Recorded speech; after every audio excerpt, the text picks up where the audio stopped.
qu'on entende justement, qui intervient avec nous depuis Paris au téléphone, Mohamed Sifawi, qui est journaliste, écrivain et spécialiste évidemment de l'islam. Bonsoir Mohamed Sifawi.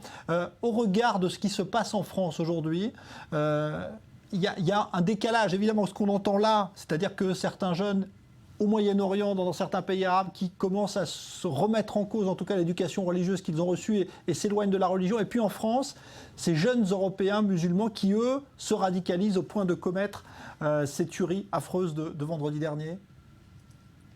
Bonsoir. D'abord, je dirais qu'il faut observer à la fois ce phénomène avec beaucoup de hauteur, c'est-à-dire sans le délimiter sur un territoire, et en même temps sans le délimiter dans un espace-temps.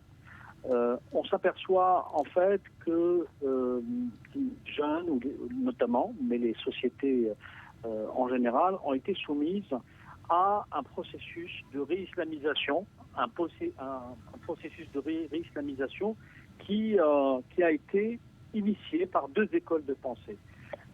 L'école de la confrérie des frères musulmans, d'une part, et l'école wahhabite salafiste d'inspiration saoudienne, d'autre part.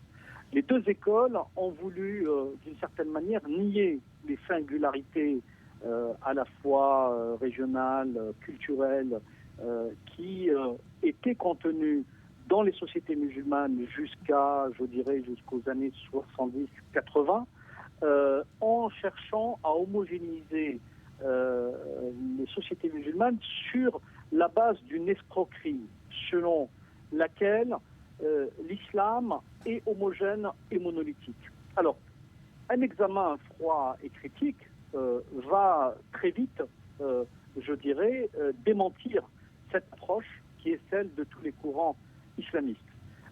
Pourquoi ? Parce que d'abord, dès le départ, il n'y a pas eu, à l'évidence, d'un point de vue théologique, d'harmoniser sous une seule bannière le monde islamique. Ou si tel était le cas, ça s'est effectué, je dirais, lorsque les quatre écoles juridiques ont été fondées dans l'islam sunnite.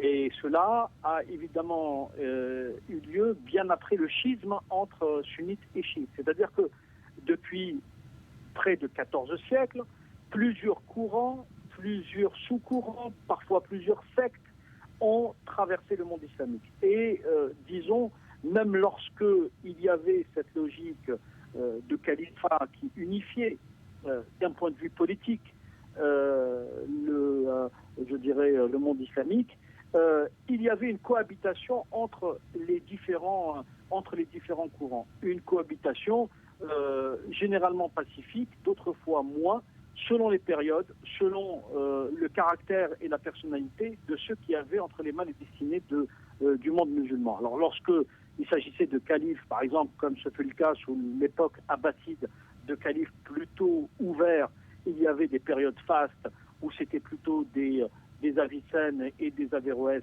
qui donnaient le là idéologique, si j'ose dire, c'est-à-dire qu'on acceptait la philosophie grecque, qu'on a pu produire, le monde musulman a pu créer, etc. Mais lorsque c'était sous le joug de roitelets ou de monarques plus obscurantistes, on a eu les périodes les plus rétrogrades. Donc en fait, pour résumer, c'était jusqu'à l'émergence de la monarchie saoudienne, c'était un petit peu ce qui caractérisait le monde musulman. Par la suite, avec cette réislamisation et l'introduction de cette notion, à la fois politique, mais aussi de barbarie, de violence, qui est consubstantielle à certaines lectures littéralistes, il est apparu pour, le non-initié d'une manière générale, ou pour le non affranchi à la chose islamique, si j'ose dire, une lecture un peu simpliste qui laisse penser, ou qui laisserait penser, mais c'est tout à fait compréhensible, qu'en réalité, l'islamisme et l'islam seraient la même chose. En vérité, aujourd'hui, si l'islamisme paraît être l'islam, c'est tout simplement parce que l'islam est pris en otage par des courants intégristes, fondamentalistes, extrémistes, barbares, qui ont voulu imposer une vision, celle du 7e siècle, celle du Moyen-Âge, et c'est pour ça qu'en définitive ressortent cette barbarie, ces archaïsmes et ces euphémismes qui s'illustrent à la fois par des attitudes sociologiques et d'autres fois, lorsqu'il s'agit par exemple du temps de la guerre et du conflit, en tout cas, ou ce qui est présenté comme tel, par une barbarie sans limite. Et en définitive, on s'aperçoit que ces idéologies qui ont phagocyté ou qui phagocytent le monde musulman aujourd'hui sont des idéologies totalitaires. Bon, voilà, d'où le rejet.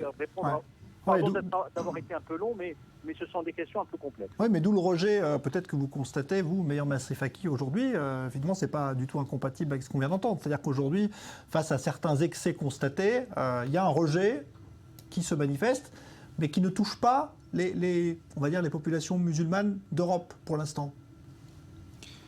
C'est-à-dire qu'en Europe, il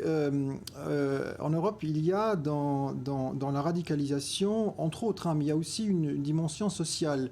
Les problèmes d'intégration, les crispations identitaires de personnes issues de l'immigration, même s'il y a beaucoup de convertis.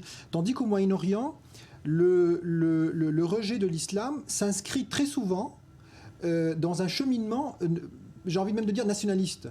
C'est-à-dire que, par exemple, vous allez avoir, en général, les gens qui vont quitter la religion musulmane vont vous dire, à moins qu'ils ne soient issus des pays du Golfe, par exemple des Saoudiens ou des Yéménites, etc. Et ils vont vous dire, écoutez, nous ne sommes pas des Arabes, nous sommes arabophones. L'islam a envahi l'Égypte, mais les Égyptiens ne sont pas plus arabes que ne sont français les Sénégalais ou espagnols les Mexicains. Ils parlent la langue arabe, mais ils ne sont pas arabophones. Et après tout, c'est vrai que l'arabité, dans pas mal de pays, dans tous les pays en dehors de la péninsule arabique, c'est une arabité idéologique. C'est-à-dire que ce sont des gens qui ont décidé que par amour de Mahomet, de la tribu hachémite et des conquérants arabes, ils ont décidé de se définir comme des arabes. Et aujourd'hui, vous entendez ce discours systématiquement chez les personnes qui quittent l'islam et qui se comptent par 7 à 8 millions de personnes dans la seule Égypte, selon le mufti de la République égyptienne, Ali Goma. Évidemment, à mon avis, c'est un chiffre très exagéré, mais bon, ça veut dire quand même qu'il y a quand même une masse assez importante et que cela est reconnu par les autorités locales. Et en général, il s'agit de gens qui sont plutôt à droite sur l'échiquier politique égyptien, libanais. Au Liban, ils vont se réclamer de la Phénicie, ils vont se dire phéniciens. En Égypte, ils vont se dire coptes ethniquement, c'est-à-dire anciennes issus de l'Égypte conquête arabe. En Irak aussi, ils vont faire référence à une certaine culture araméenne ou mésopotamienne, etc. Et donc, le phénomène est très différent, je pense au Proche-Orient. Alors, dernière question à Mohamed Sifawi, parce qu'on n'a plus beaucoup de temps, mais on a vu que vendredi, la mosquée de Paris, le recteur de Paris appelle à un rassemblement des musulmans de France à 14h. C'est la réponse qu'attend la France aujourd'hui, justement, de ces musulmans qui veulent montrer que ce n'est pas l'islam qui a frappé Paris ? Oui, enfin, c'est très bien, mais je dirais ce qui est à l'évidence largement insuffisant, c'est en réalité cette capacité générale, peut-être capacité générale à nommer les choses. La mosquée de Paris prend une initiative, je prends acte personnellement, mais tant que, de toute façon, que ça concerne le personnel politique ou que ça concerne des associations ou les musulmans eux-mêmes, tant qu'on n'avouera pas qu'il y a un problème en islam.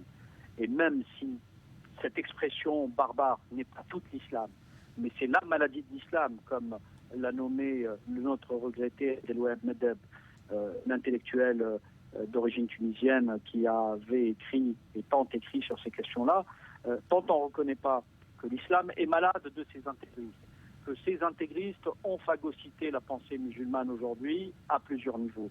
Et qu'il ne s'agit pas, je le dis clairement, de lutter uniquement contre la manifestation violente qui est effectivement spectaculaire, qui touche à notre humanité, etc., mais qu'il s'agit aussi de lutter contre toutes les autres formes d'intégrisme, le rejet des minorités, l'intolérance religieuse à l'égard des autres religions, je dirais la haine qui s'exprime parfois au nom de l'islam dans la bouche de certains prêcheurs musulmans. Et enfin, voilà. Merci. C'est tout ça. Quand on fait une minute de silence contre le terrorisme, j'ai envie, si la situation n'était pas dramatique, de sourire un petit peu. Parce qu'en fait, la mosquée de Paris veut faire une minute de silence pour dénoncer le mal. Merci Mohamed Sifaoui, merci à vous.